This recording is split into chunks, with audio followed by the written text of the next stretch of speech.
Hello and welcome to the Rainbow Room International podcast channel's very first podcast. My name is Ricardo Corvey and I'm going to be hosting a series of podcasts that hopefully you're going to enjoy. And we're starting off with what we're calling the origin story.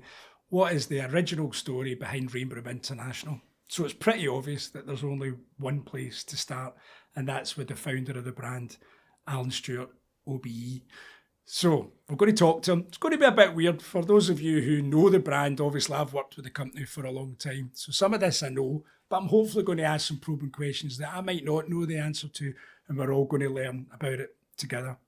Alan's story is that huge that it's a two-parter. So you're joining us for part one, which is right up to the point where he opened Rainbow Room International. So hopefully you're going to enjoy it as much as I'm going to enjoy doing it.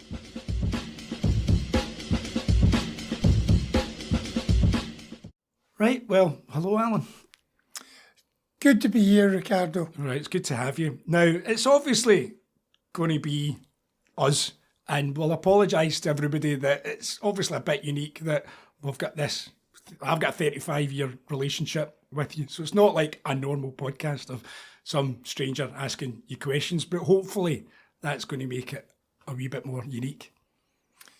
Well, you've never been shy before. No, well, we So carry on as we mean to go on. Right, Yeah. so just so we can break the ice before we start, an important question. Lint Lindor or Whisper Golds? I'd be pushed with either one of them. Right, well, I'm a dark chocolate. right. So Fine. I blew it in both counts then because they're both milk chocolate, but, you know, you've got to pick. It's a Well, I would have to go Whisper. Right, okay, right, cool, that's good. Right, okay, right.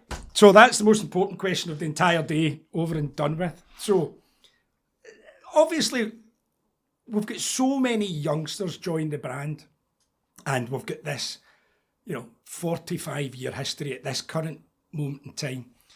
And we just felt that it would be great to have this wealth of knowledge on tape out there for the world to see about how we became who we became and why the brand ended up being. But one of the things I get a bit frustrated about, especially with your story, is that everybody really just talks about from Rainbow Room to present day. But there was this wealth of knowledge, a hairdressing career and becoming a hairdresser before that. So the first part today, I just want to delve back the way and go into the what, the where, the why and the how and the when that got you to opening up the first salon. So is that okay? Yep. Right, okay. So obviously we'll start at the very beginning. Where were you born, I was actually born in Nicewood, Glasgow. Went to school, local school, walked to school, which was great. All my pals were round about, there was a crescent. We're all pals, Yeah. And basically had a really good, effortless childhood. And what was Glasgow like at that period of time? Because you famously listen to guys like Billy Connolly and all these kind of things talking about how Glasgow was still pretty black and white at the time. It hadn't became kind of what we see Glasgow as now. Well, I think we were maybe slightly sheltered because we were it was a new built place to be in. My parents were from Yoker, which was a Clyde, next to Clyde Bank. It was a shipbuilding area. So for them to move where you had a back garden, front garden, it made it probably a lot nicer for us. And if we did go into town, it was always kind of good areas of town. So when we were older, you saw the other side of it. But being young, we never really saw Never got to see it. So much of that. you were talking about school. We'll skip primary school, but getting into secondary and that idea that, you're starting to get pressured into, what you're going to be when you grow up. Had you, like 13, 14, that kind of period, had you any idea of who you were wanting to become at that stage? No, it wasn't a good school. I mean, I didn't do school exams very well at all. It just, I don't know, it just never turned me on.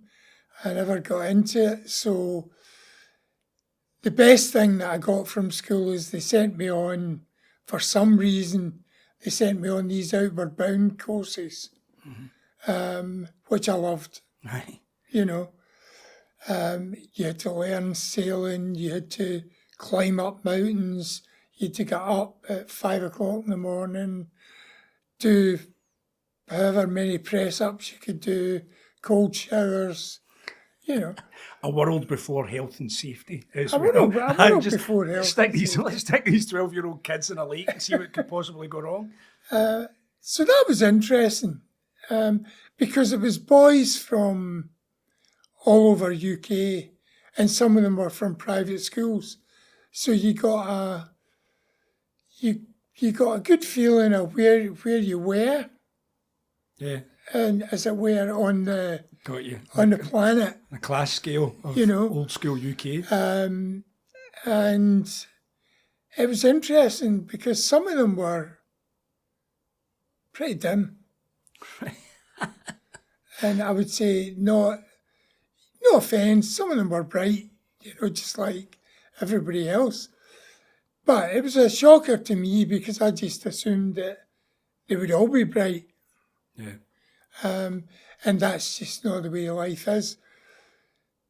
But it was interesting, and I would say that was the best I got out of school.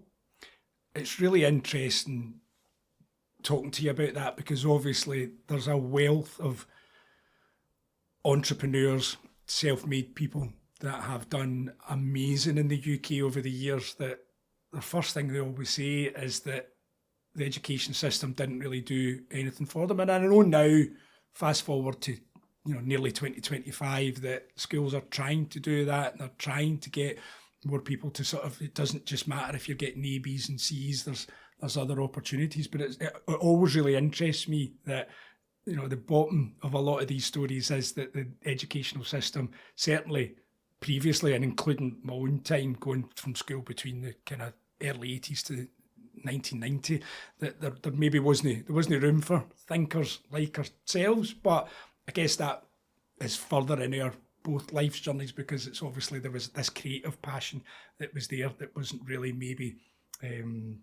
honed and helped back then. So at what point, when did you leave school? I left school at 15. That was it. There was no choice. 15, it was all done and dusted. Should have probably thought about what I wanted to do, but we were going on holiday somewhere in Scotland, so I thought, we'll get around to that when we get back. Right, okay. And I really didn't have a clue. I thought, I quite like clothes, and I like shoes, so maybe tailoring would be quite good. Yeah, and historically, again, for people that haven't looked at back, Glasgow was huge for that at the time, and kind of down at Glasgow Cross and that kind of area, there was a lot of fashion houses and clothes getting made and stuff the like whole that. of Union Street was tailor after tailor after tailor. Right. And I went to them all, but never got a job. You're buying out them all now, so that's fine. So back to the drawing board. And eventually my father said, you need to get a job by the end of the week.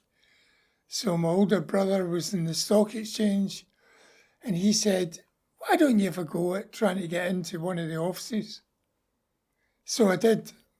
There's 52 brokers at that time, and he told me one not to go to. Right. He said, because you'll never get in there. So I went to 51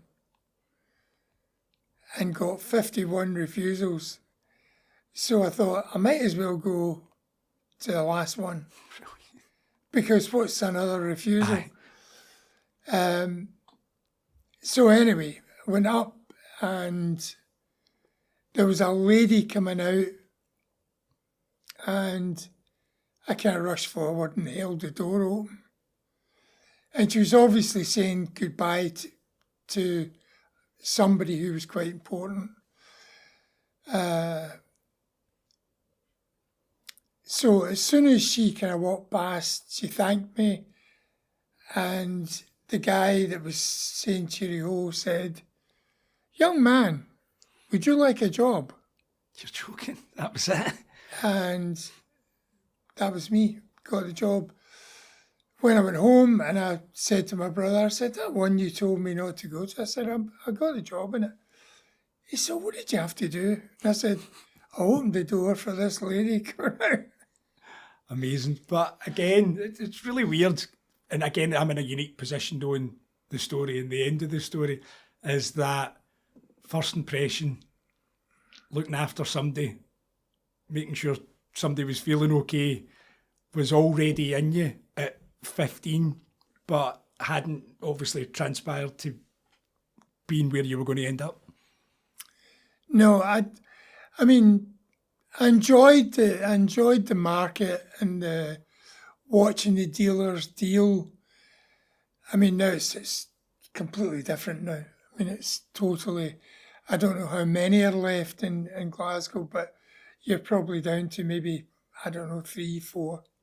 And was this off the back of where the old stock exchange was, round the corner for St Vincent Street? Yeah. And stuff, yes. Mm-hmm. It was all, and were they all in? Did they all have offices in there and then went onto like an old school trading floor? Or no, the offices were all around Glasgow, but yeah. The trading floor was in there, right? Was in the stock exchange. And that was quite fun. It was exciting watching prices change and people dealing, it's a bit like posh gambling, I guess. Well, yeah, definitely. Yeah. Or it seemed to me at that time. So, but I wasn't 16, and you had to be 16. So I got away with it for a wee while. And then somebody sort of checked my age, and it got out. So I then went into the bookkeeping department, and that was kind of okay. Not as much fun, but the fact that you had to do numbers, I wasn't bad at numbers. I was quite good at numbers. And you had to square this at the end of the month, which was an absolute nightmare. Mm-hmm. Because there's, your office dealt with 51 other offices. Yeah. So you had to phone all these offices and square whatever money, they said they spent or we spent, had to be the same, No emails. So no text message, no computer. I think the first kind of thinking out the box for me came just round about then, which was, why are you waiting to the end of the month to square this? Because if you do it every day, it seems like a much easier task. Right. So for an extra half hour's work, you could actually go from each day squaring everything, unless one of the dealers maybe helped another dealer out because they had sold something at too good a price or bought something at too high a price, and everybody kind of shared the burden of that. Right. Sometimes that kind of mess with my system. But you would always find out, so you were only fixing a day anyway. So did you implement that at that point? Then you started going, right, I'm not waiting till the end of the month, I'm going to do this daily? I just did it on my own account. I remember sitting at the end of the account and the office manager walking through said, Alan, you should be busy. It's the end of the account. You should be. I said, I've done it. It's all done. Can't possibly be done. It used to take, I can't remember what his name was, Malcolm. It used to take him a week to square everything. And I said, well, I've got a different system. I square it every day. And really, there was only about 3 hours work to do it. Yeah. So the rest of the time we had quite fun with the girls who did all the adding up and, were the receptionists and, so quite leisurely, really, And then people in offices are always talking about leaving, or that's what it appeared to me. Or there's always, there'll always be the newspaper with the job page open, and it was, oh, look, you can go and do this and you can go and do that, and, maybe that would be good. Nobody ever left, of course. It just was all staff room talk. It's just a lunchtime normal chat,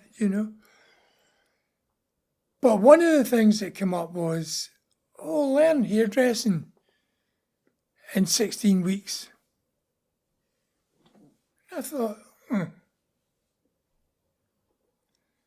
if that's possible. And that's just a complete left field.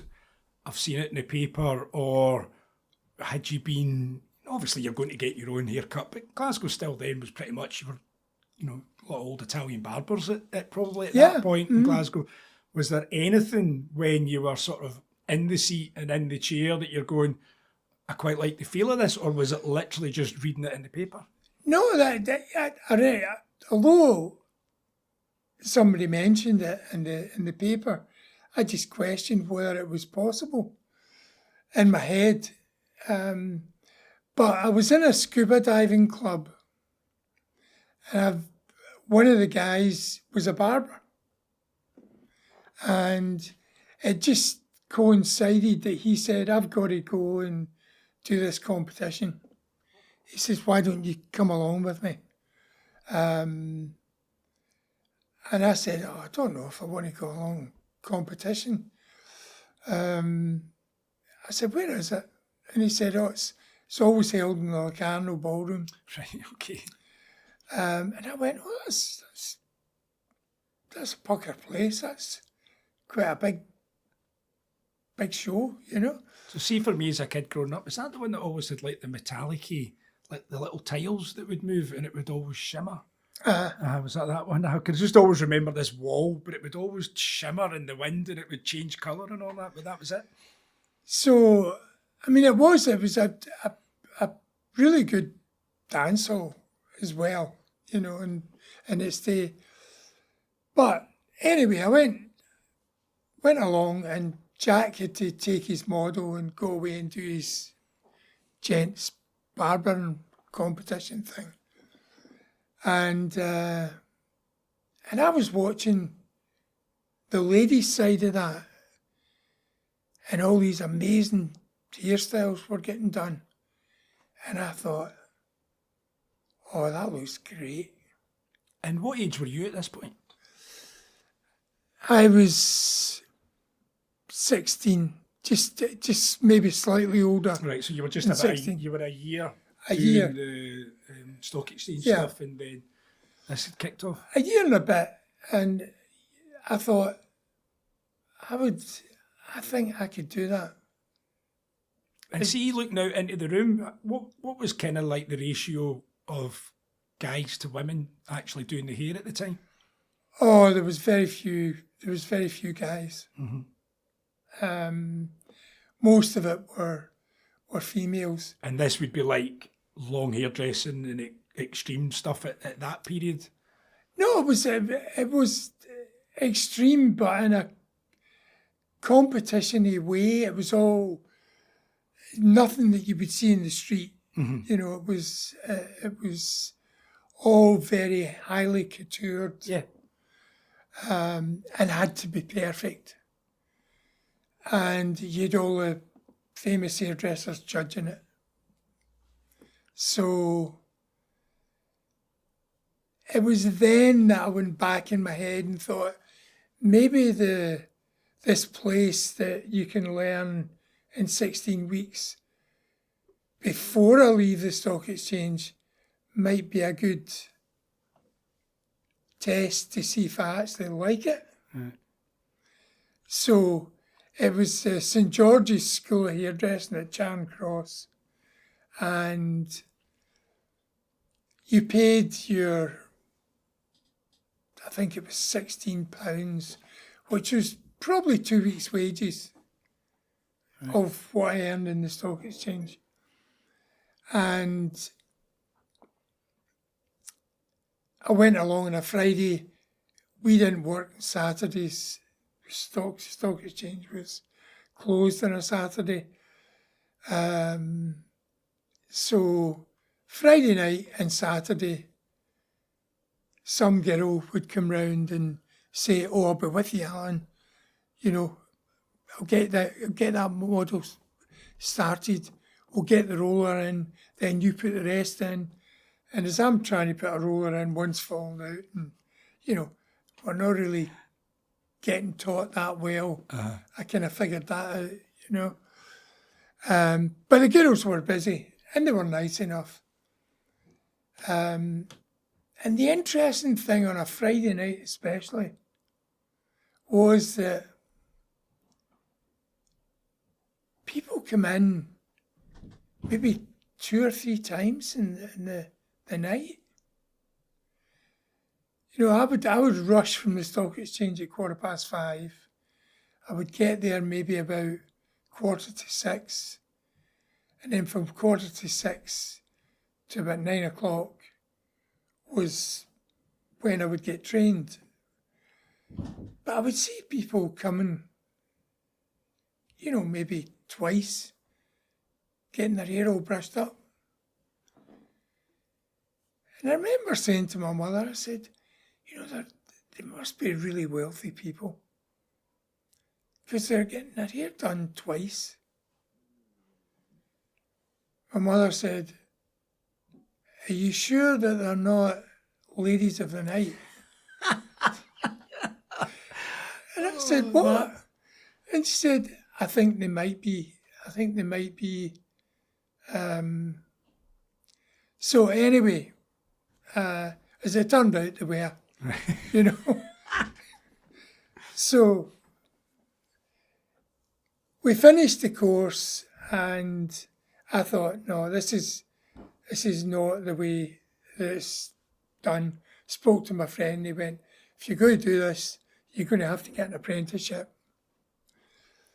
But trying to get an apprenticeship when you're a year and a half over the starting age. Well, this is a common theme for a lot of guys that got into hairdressing, and that it wasn't their initial first choice of career, and then had to make that decision of going back. I mean, ourselves as an organisation are littered with guys that had went through that. So it's really interesting that the fact that right from day one, you went through that as well.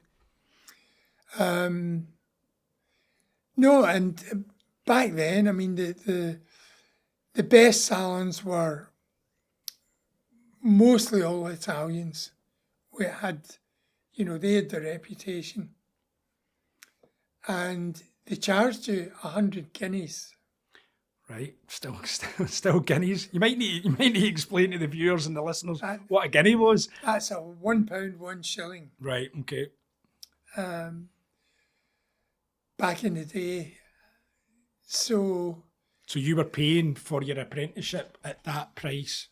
Yeah. At that So time. the only way you could get an apprenticeship was. And was there a time limit on what an apprenticeship would have been then? Oh, it was 3 years. It was 3 years, right? You signed a document, and you never got your apprenticeship papers until your date was up.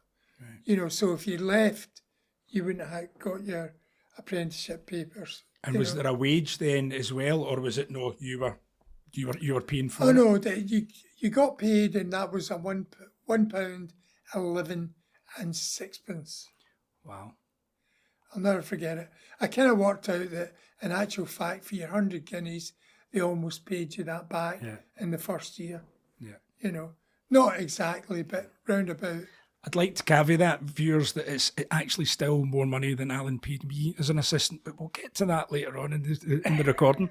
Right. Anyway, so you decide to get this apprenticeship, then you go for it. So started the apprenticeship, and I loved it. I just loved it. And where was that? What salon did you eventually pick? It was an Italian, quite famous, Joe DeFazio at Annie's Land Cross. He had brothers in the industry, and his daughter was fantastic colourist, brilliant colourist. And she was married to Billy McPhail, the Celtic footballer. Right. But she really did open my eyes to the amount of mixing and different colours back then. And we had really good stylists, really, really clever hairdressers. I thoroughly enjoyed it. It was brilliant, absolutely brilliant. And of course, that's in the days of fingernails and all that getting checked in the morning and having to line up to make sure you were looking a certain way and your shoes were polished and your hair was done and all that kind of thing, wasn't it? Oh, everything was, everything had to be right. Otherwise, there was an Italian manageress, and you just did not mess with. Well, needless to say, with a name like Riccardo Giovanni Corvi, I'm pretty accustomed to exactly how that would have panned out for you if you hadn't have turned up looking tip-top. But it's the idea, I actually love listening to hairdressers of a certain period and that early doors attention to detail that may be or may not be legislated away from us these days, but it was always for a good thing because none of the people that were a product of that ever turned out to be anything other than absolutely excellent at what they did. But I also, correct me if I'm wrong, kind of remember you talking about not being allowed to wear gloves when you were applying colour as well, that it was, you had to be that tidy that you weren't getting it on the brush, so you weren't getting it on your fingers, so you didn't need to wear gloves anyway. Is that right? Well, I mean, I think some people did, other people didn't. I mean, especially if you were putting on a black tint, you just wouldn't chance it. Right. Okay. Because you knew then that if it was coming up to the weekend, you did not want, your hands all coloured. Yeah. And you're going out and trying to go to a dance hall, and you've got these kind of brown fingers. But pretty much everything was very strict, but it was good fun. I loved it so much that I just practiced every single night. Practice. And were your family behind you at this point? Because it's one of these things, Glasgow of that period and that time, and I'm going away from this kind of historic industry that's like, oh, my son works in the stock exchange, to fast forward, my boy's away learning to be a hairdresser. You can even hear the tone shift in the sentence. Was there a backlash like that from home, or was it kind of... No, there wasn't. Okay? I think my father was shocked But as long as I had the apprenticeship, he was a great believer in apprentices. Yeah. You know, growing up, being a shipyard worker, he was a carpenter.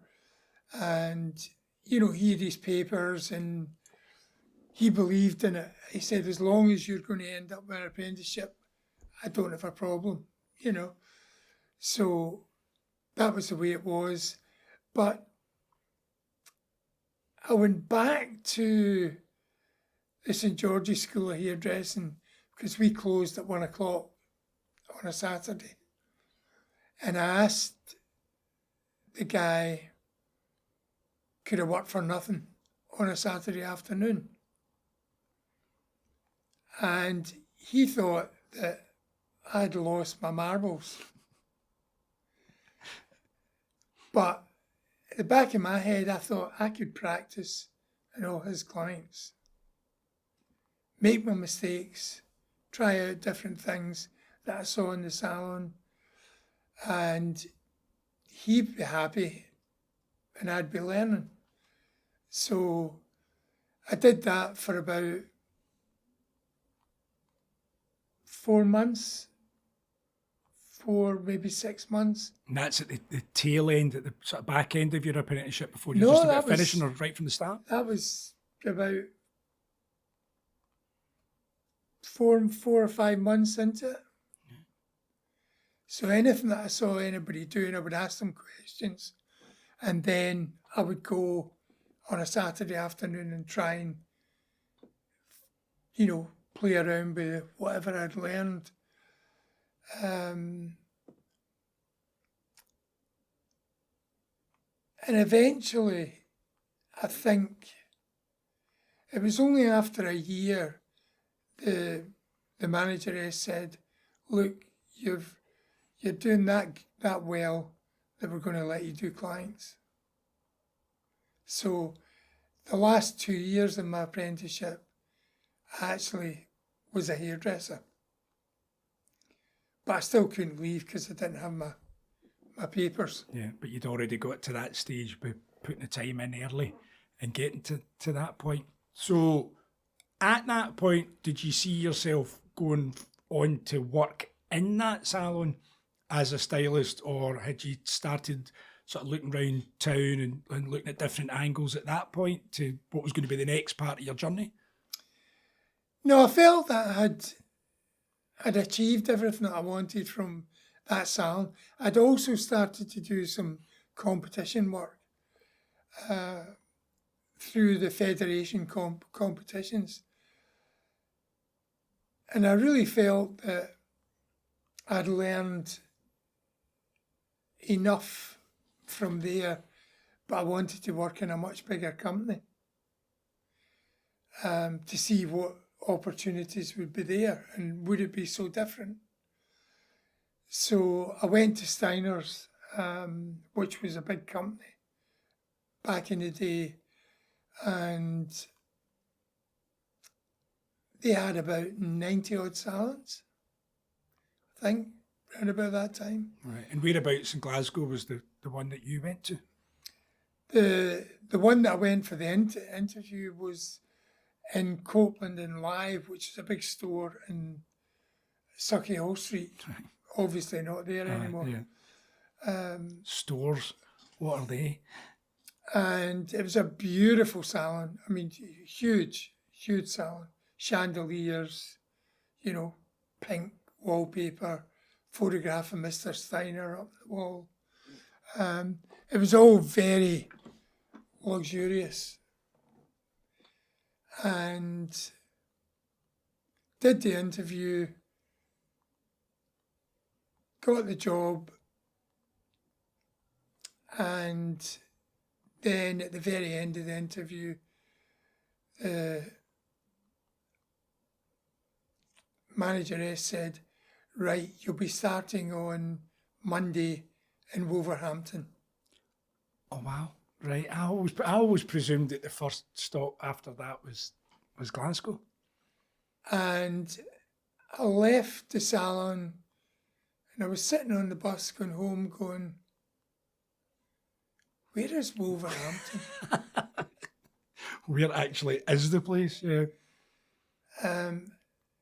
My mother was delighted that I got the job, but not so delighted that suddenly I was leaving home.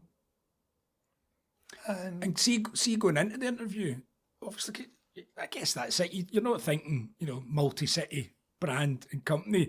Did you just presume that you were going for an interview for one of the Glasgow salons? Yeah. And obviously really wasn't very sharp back then, because I never actually went, hang on a minute. Aye. I better check and see if this is possible. Where's this happening? I just agreed. So I found myself in Wolverhampton. It was a brand new Steiner salon that had opened up. And I met a lot of the assistants there were older. And I wasn't really that old. I was probably maybe slightly older than them, a few months. But they were all starting at 19 and 20. Mm-hmm. So it was fun, and I think that's where I really started to get interested in teaching them. I kind of felt that they had missed so much coming into it later. Yeah, well, that was a question I was actually going to keep for later on, because listening to you talking about your first foray into being taught, that you'd already decided this isn't how it should be. I know I'm not getting taught properly at this point. So had you already seen that there was gaps in the way that people were getting taught, and that you could in the future do it better? Yeah, I don't know, that your antenna's up and you're looking and you're sucking it all in. It's maybe all jumbled up, but it's all getting in. And then whether it's sorting itself out at that point, I'm not quite sure. But there was nobody because this was a brand new salon, the manager was sort of doing training nights, and I just took over it and said, I'll train the assistants. Because I realised that if the assistants were better trained, then you could get through more work. So that, I made friends very quickly because of that, and they all responded. And we had quite a nice group of people. So I lasted there for about maybe 8 or 9 months, and then an opportunity came up. They needed somebody to go on one of the ships, and I thought, well, I've done that, I can always come back. Right. But I might never get the opportunity to go on the ships again. So we went on to the cruise liners and went round the world, and then did the Caribbean. And again, it was great, and gave me a real thirst for travelling. But I thought, if I'm going to make a career out of this, I'm going to have to get off the ship, because unless you're going to compete with people next to you, you're never going to get any better. Did you already see the idea that your hairdressing was going to stagnate at that point, if that's all you were doing? I think there seemed to be just get through the people that I was working with. It was just get through the motions of the day's work, There was no sort of, you didn't have to teach anybody because there was no assistants. So it was a case of, well, I've done that. Yeah, it's good, it's fun, but I miss the competitive side of the business Yeah. and the fashion side of it. So Again, as well, it's not like today, and you're not getting influences coming through your television or your phone or your computer or whatever. Like you can now, you can take yourself out of a busy salon, but still get all those influences now. Whereas obviously back then, you know, it was literally what you were surrounded with, and so that was it. So you've made that decision, and you're coming off the ship. What was the timeline there then? it was about a year and 3 or 4 months, something like that. I mean, it took you about 3 months to go around the world, you know, to do a cruise. So we did a couple of them, and then the rest was just cruising the Caribbean. And a lot of the times the boat just broke down. So you'd be, you know, in Barbados or somewhere like that. And instead of being there for 1 day, you'd be there maybe for 3 days. Right. Worst places to So- get stuck. That's for sure. So Scuba diving there was good. that was definitely better than doing it in the Clyde in the freezing cold. That is for sure. So you come off the ship and you make that decision. Where do you go? I came back to Glasgow and Steiner's had a salon in Gordon Street. The one in Copeland's had already gone. So I worked there, and that was great. You were back into the competitive thing. And then, short time after that, it was maybe about a year or so. And then, out of the blue, somebody offered me a manager's job in a salon called Sturrock's in Royal Exchange Square. And I thought, I would quite like to have a go at that, because that's, you know, giving you another aspect to your career. And historically at that time in Glasgow, I mean, I knew of Sturrock's and the history of there because a couple of my old uncles would go there. That's where they went to get their haircut. And again, ironically, as old Italian guys, you'd have thought they were going to barbers, but they didn't. They went to Sturrock's to get their haircut because it was seen as the place. So to get that invitation to manage that salon, I take it was a feather in the cap at that point. It was, and, you know, just the challenge of it. So, and these days you were called Mr. Had to be Mr. So it was Mr. Stewart in Steiner's, because they always used your surname. So I thought, if I move, you know, I'm under a radius clause. They just might not be happy. So I'll change my name. I'll use Alan as my name, and maybe nobody will notice. Mr. Allen, right? Looks awful like that Mr. Stewart guy, but we'll go with it.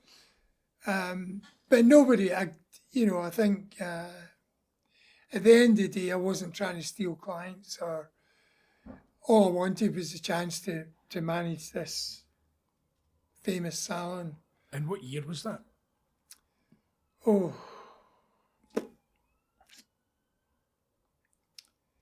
probably, it's got to be around about 70, end of 71, 72. So that's really important because obviously there's becoming a seismic shift in British hairdressing and the aesthetic of what it looks. We're obviously coming out the tail end of the 60s and what was happening to women's hair at that point. So had you already been down the road of further education at that point? Had you decided that you wanted to learn these things, or did that come around the sort of same time as being at Sturrock's? No, I mean, to be honest, I had all of the images of how people managed, different things, watched different managers and stuff. And all you're doing is, I suppose, you're trying not to do what you thought were the bad things. Didn't mean to say you were going to get it all right, but you're trying to avoid the things that maybe upset the staff, So when I went in there, I suddenly realised this was a much bigger challenge than I thought, because I thought they'll all be great hairdressers, but they weren't. Right. And they were very much stuck in their own kind of era, if you like, of not changing people's hair, but just doing it. Well, again, as well, historically, even if you take fashion, that if you look at a sort of up until Twiggy ends up in the front cover of Vogue, even Vogue pre-war, the front covers looked the same. The aesthetic kind of looked the same. The dresses and the hair looked the same. And it was only after that point that all of a sudden, the hair got shorter, and so did the skirt lengths and all that kind of stuff. And obviously, rock and roll had been invented, but now we're into the Beatles and the Stones and the aesthetic that went with that. So the whole world had completely changed in that period, that you're obviously going in there and you've got the past to what you're looking at and seeing, whereas you're wanting to hopefully drag these guys into the future. So again, it's back to that. There was lots of assistants that there was no training, and they were all desperately wanting to be hairdressers. So I let all the senior staff go and kept all the assistants back. I think there must have been about 8 of them at the time.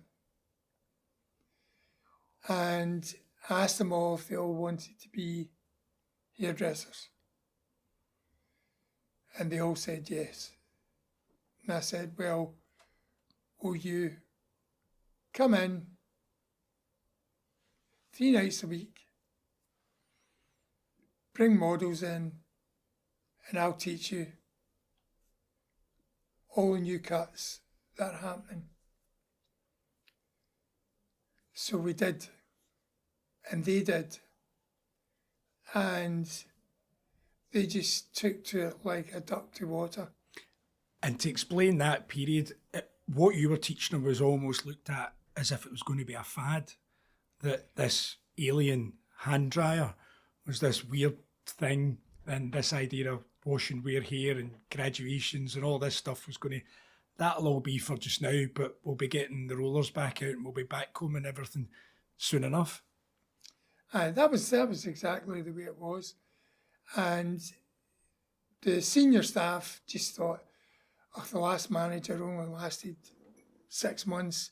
This guy will be away in 4 months, they reckoned.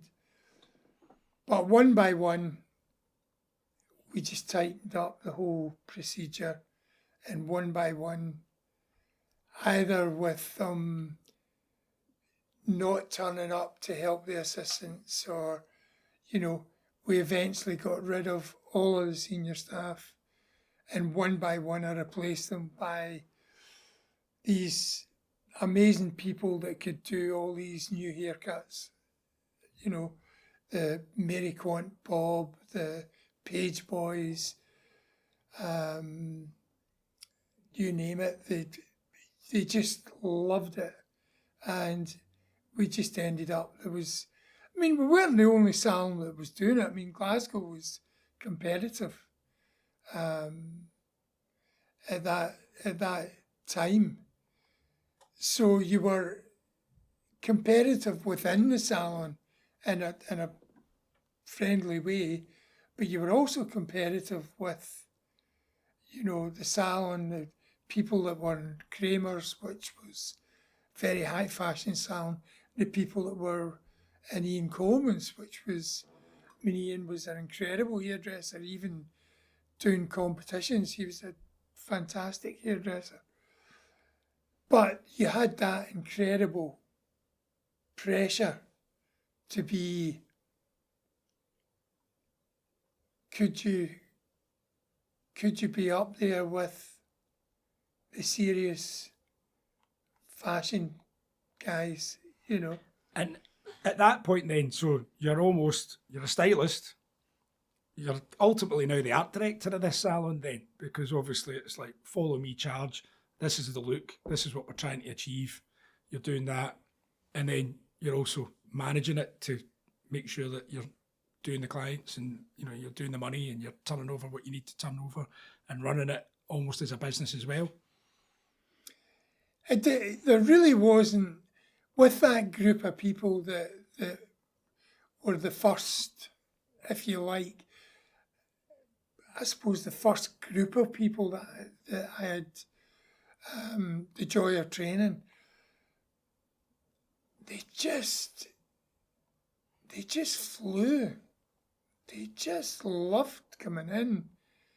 And every Saturday, they would go and buy their clothes for Saturday night out, change in the salon, and we would all just hit the pubs and the clubs and party. It was full on, and it was a great time in hairdressing. In fact, we went on over the 5 or so years that I ran it. We opened 2 other salons, and we still kept the same ethos and, put some of the people into managing them. It was an exciting time. It really was. It was brilliant. And then we got the opportunity there was an Italian guy who was responsible for inviting most of the Scots hairdressers down to London to do shows. His brother did hairdressing furniture, but Renato Brunus was a genius in thinking. He got this Scot hair thing started, and it was an invitation for everybody to go down to London, and he put on a stage, and this was going to showcase Scots hairdressing, as opposed to everything was coming from London. Yeah, so it was kind of super London centric at that point and high fashion, but this was your opportunity to go down there and go, look, this is where we're at. So the managing director of Sturrock's, he wouldn't let us go, but all my team were all working on it. And we all used to go to the Regano. Monday was typical hairdresser's day off.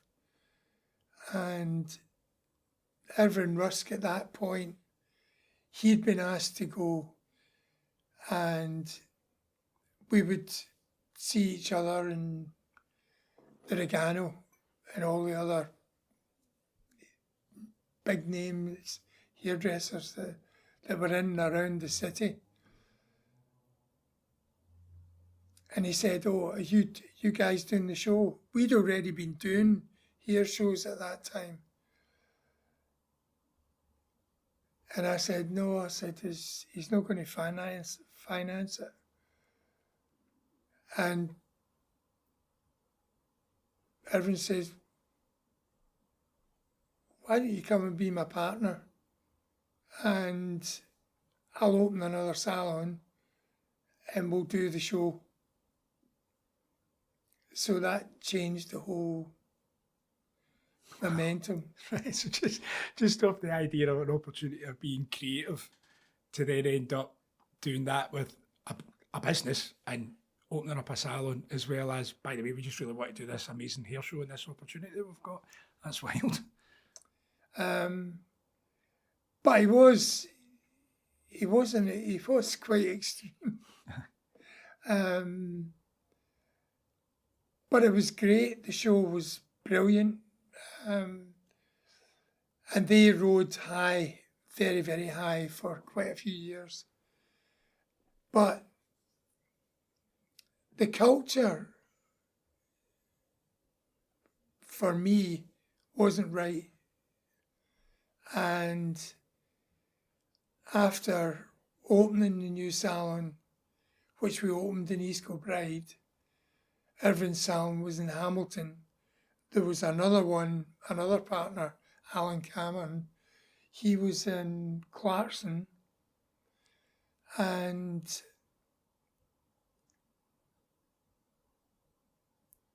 I just found it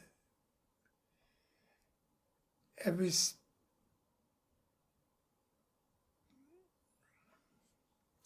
not really quite sure. All I can say is the culture.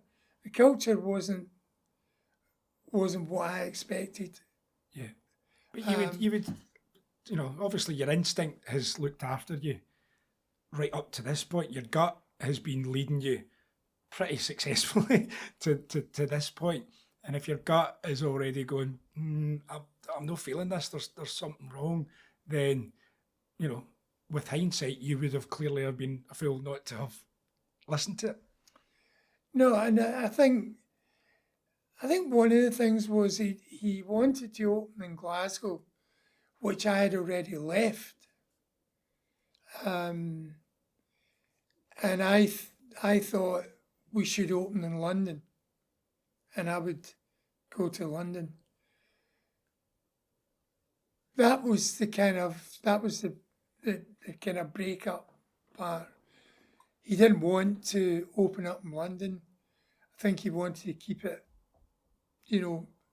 as a Scottish thing. And I thought, well, it's not for me, and I'll go and see what's for me in London. Well, that's you've actually brought it back. Second last kind of part of the journey that we've got for part one is that we're at that stage that you get to go and you get to London. You're in the big city, big lights, and so where did you touch base there? Trevor had opened up his salon in Blackfriars, and I went down, and he said, "I'm closing my salon. Wow. I've just gone bust." You're kidding. Because you guys would have been similar ages, weren't you? Yeah. There wasn't much between you, sister. No. And, God rest him now, he's, Yeah, passed the away. thing really important to understand that at the time of filming this, unfortunately, Trevor's not long passed away, and so we would obviously want to send out our respects to family and friends and anybody that had worked with him, and to acknowledge his influence on not only the founder of the brand, but all of us that have worked through that. So to everybody, it's just a huge thank you from Rainbow Rim International. So he's at that stage where it's like, thanks for coming down to see me, but it's not happening. I said, I don't know where I'm going. So At that point, I thought, well, where do I go? So I knew the managing director of Salon Services. So I phoned them up. I thought they must know somebody in London. So I phoned them, and they said, why don't you go to Harrods? I know this Scottish guy runs it. Right. So I went to Harrods, and it was a case of, come on in, you're a Glasgow lad, it's not a problem, start as art director, tomorrow and we'll get you sorted out and everything will be cool. No pressure, just start there. Where did her, in that kind of, and again, I'm only going from what I envisaged sort of London hairdressing at that time, that you were kind of the Michael John school of hairdressing, or you're the kind of the Sassoons side of hairdressing. Was that kind of somewhere in the middle where it was kind of still a lot of styling and still a lot of maybe softer stuff, but equally the sort of harder edge things that the kind of Sassoon aspect was doing? There was a lot of Sloan Ranger work, you know, if you can, if that's still a thing. But there was also a lot of sharp work going on because you were surrounded by it. And you were surrounded by the influences. So depending who you had in, and there was a lot of really good hairdressers in there. What would be the stylist? What would be the stylist numbers for somewhere like that? How many operators would they have had? Oh, they had about 50. 50. Wow. And that would be like a whole floor? Would that be like one of the floors in the building? Well, it was almost one of the floors. It was about half a floor, but it was all broken up into different rooms. So the art directors had pride of place. They were all in one room right at the front. And then as you walked down the hall, there was, you know, different hairdressers. Maybe 10 to a room, something like that. But it went and it churned. It really did. It was, you could go in the morning, have nothing in the book, especially as a newcomer, and by 9:30, you'd be fully booked. Wow. And it just wouldn't stop. It just kept going and going and going. And it was interesting. It was really, again, it was good fun. It was great fun. You were meeting people from all different walks of life. It was just a great time to be in London. Amazing. So what would have been your timeline at that point? So how long did you stay? 1 year and 3/4, something like that. Okay. And were you still doing show work? You were still doing stage stuff at your time there as well? We were still doing show work. We were still doing, there wasn't a great amount of, I mean, I was probably about the only person that was kind of out doing photographs. And, you know, everybody else had either done it, got fed up, you know, didn't want to do it, moved on to something else. But my friend was one of the best photographers, hair photographers, a guy called Al MacDonald. So we were both from Glasgow, so we still kept in touch. He was in London, you know, and it made it very easy for me to keep doing all this fashion work. Basically now we're at the point where you decide, coming home, it's time to come up the road. What sparked the initial idea of wanting to come back to Glasgow and to start under your own name? I think at that particular time, I think the realisation of working for all these different people, so, because I never really wanted my own salon at any point. I always saw myself in a bigger organisation. But something clicked, and it was then a case of I'm kind of finding fault with everybody. Yeah. So it really is time that I actually see if I can do this.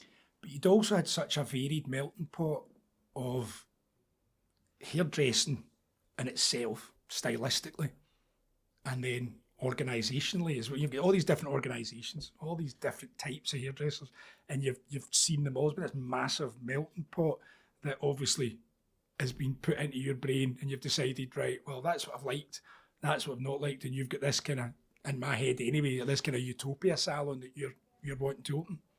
That was it. I mean, I didn't think for a minute that I wanted it to be different, and I was quite sure that we could get rid of all the bad bits I didn't like and create something that was very artistic and everybody would have fun. So this is 1979 at this point, isn't it? And ultimately, the phone call comes back up the road to your pal Doogie, and it's going to find me somewhere. Well, that was around about 1978. Might have been even just a little bit before that. And I'd suggested, I think I might come back. And then one of my best friends, who's worked with me ever since, Doogie, he said, look, there's a place in Buchanan Street. He said, I think if you're going to do it, this would be quite a good place. So I came up over one of the weekends, had a look at it, and I thought, yeah, this is big enough. So we're only going to do this once. So it's either going to work or it's going to go down like the Titanic. Well, what a great place to stop part one, definitely. At that, we'll leave it on a cliffhanger, folks.